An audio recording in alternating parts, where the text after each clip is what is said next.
The U.S. has long been one of the world's largest donors of foreign aid, but in recent years, its effectiveness has been called into question by a chorus of critics who say the impact of assistance programs falls well short of their intended goals. They blame what some have called the aid industrial complex. Fred DeSam Lazaro begins the first of 3 reports now. It's part of his series, Agents for Change. It is the softer side of American foreign policy and power. Seen in the world's most distressed places. Its message from the American people on every bag of grain, every can of cooking oil, on posters in remote health centers. And at barely 1% of the federal budget, it's a good bargain for the American taxpayer, says the head of the U.S. Agency for International Development, USAID, the primary conduit for foreign aid. Americans have so much to be proud of. At this Senate hearing, Administrator Samantha Power cited one program that has provided antiretroviral drugs to HIV patients for 2 decades.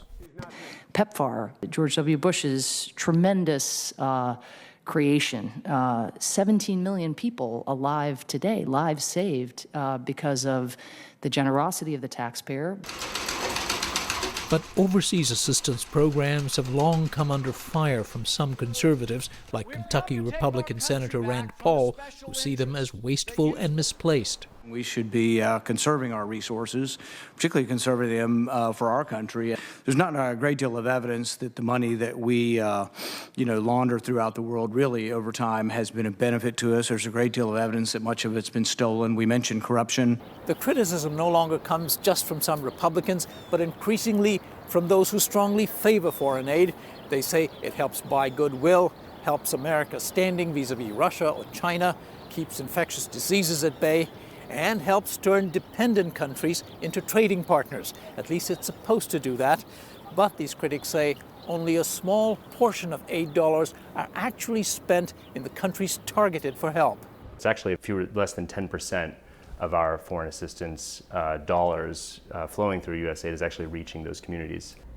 Walter Kerr is with a group called Unlock Aid, formed in 2021 to draw attention to a system in which a relative handful of private companies called implementing partners are awarded most contracts by USAID.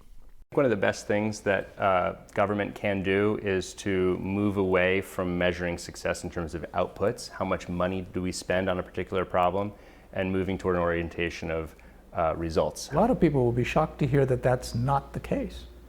Well, it's true. About 98% of U.S. aid grants pay for activities and not results.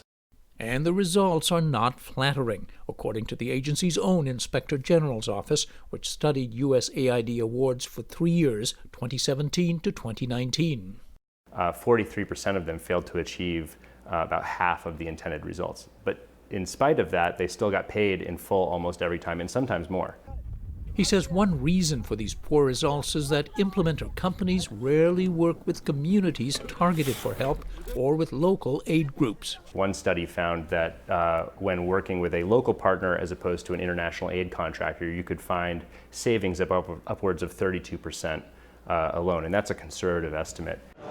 And one reason that does not happen is compliance with strict guidelines written by Congress. Here's Idaho Republican Senator Jim Risch. Corruption with U.S. dollars will not be tolerated, and I'm glad to see detailed information that gives me confidence that our money is being used appropriately. They went to the groups that can absolutely deliver on a contract every time so that no one in this mix is accused of fraud, waste, or abuse. But it's compliance, it's not delivering results that improve people's lives. And that's the quiet part that no one wants to say out loud. Justin Richmond is an Army veteran who later worked with USAID in Afghanistan. In 2015, he founded a nonprofit that collects and analyzes data on conditions in conflict-torn areas, working with local community leaders to learn what they see as the most pressing needs and to learn the root causes of the conflict or suffering. He says he's found few takers among aid companies. The for-profits aren't properly subcontracting down to the experts. They're keeping everything in-house because, again, no one's checking on them, no one's trying to have impact. Richmond told me he once shared findings gathered in the conflict-ridden Sahel region of West Africa with the largest aid implementing company, Chemonics. Data that he said would be useful to improve the outcome of development projects. She looked at it and at the end said, "This is phenomenal work. You should really be proud of it, especially where you collected it. Incredible. But you got to tell me, why would we ever do this?" I was speechless, and she said to me, "If USAID isn't paying us to do that, we're not going to do that." The client didn't even ask for it. We invited Chemonics to comment. They declined, as did the main trade group of aid implementing companies. Moving forward, we are going to provide at least a quarter of all of our funds directly to local partners over the course of the next 4 years. At the time Administrator Power made that pledge in 2021, local partners got just about 7% of award dollars. The agency has moved to simplify the grants process, also requiring some new contracts to phase in locally led control. That percentage has since hovered near 10%, still well short of the target. Power declined our request for an interview, as did Mark Green, her predecessor from the first Trump administration. It's not easy. It takes time. 4 years isn't enough time. Brian Atwood was USAID administrator during the Clinton administration. He traces some of the agency's current problems back to his tenure at the end of the Cold War. People said they wanted a peace dividend. The peace dividend didn't come out of the Defense Department. It came out of USAID. So I lost 10% of our employees. At the same time, the agency added all of Europe's former Eastern Bloc nations to its workload, which continued to grow, he says. When I was aid administrator, the overall budget was around $12 billion. It's now more like $38 billion.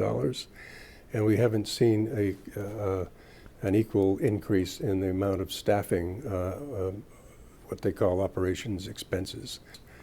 And so the consequence was they had to push everything out the door to larger organizations. That outsourcing has become the norm today, Atwood says, and it's easier to manage fewer and therefore larger grants with companies familiar with the process. All this has had the effect of shutting out a lot of innovation that could improve people's lives, says Unlock Aid's Walter Kerr. You can look at some of the amazing organizations, entrepreneurs that are already active in Africa, Asia, Latin America, and deliberately identify them and begin to scale up their impact. They're out there. We are able to trace every single drug in this warehouse right to the patient's home. One example he cites is M-Pharma, a chain of pharmacy-based clinics across Africa. Founder Gregory Roxon says the big USAID contractors are not focused on delivering results, but rather on writing grants and glossy reports. The goal was never to eradicate the problem. It was to create the appearance of eradicating that problem. That keeps the spigot of foreign assistance open, he says, but the dollars flowing mostly between the U.S. government and companies, most based in Washington, D.C.